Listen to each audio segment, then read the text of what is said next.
performance are normally conducted between 11 a.m. and noon each Wednesday.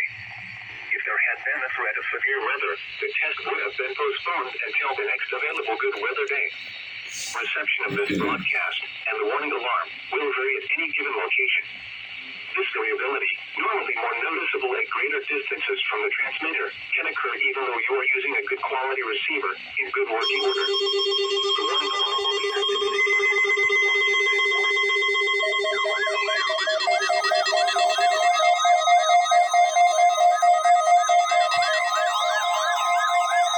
The warning alarm will be activated for the following counties in North Carolina, Cherokee, Clay, warning systems from the following transmitters. This concludes the No Weather Radio All Hazards Toward Alert test.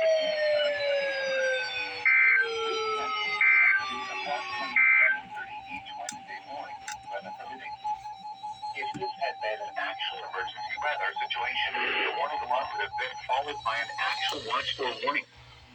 Reception of this broadcast and the warning alarm will vary at any given location. This variability, normally more noticeable at greater distances from the transmitter, will occur even if you are using a quality receiver in perfect working order. To provide the most consistent warning service possible, the warning alarm will normally be activated for warnings in selected watches within a 40-mile radius of the Brassdown Ball Blue Ridge transmitters. This includes the following Georgia counties under the Brassdown Ball transmitter: Fannin, Lufkin, Towns, Union, and Wright in Georgia and Clay County, North Carolina. This includes the following Georgia counties under the Blue Ridge transmitter: Fannin and Gilroy in Georgia and Cherokee County in North Carolina and Polk County in Tennessee. This concludes the weekly test of the warning alarm system.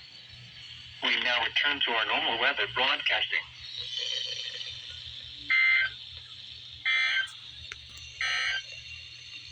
The following reports of weather temperature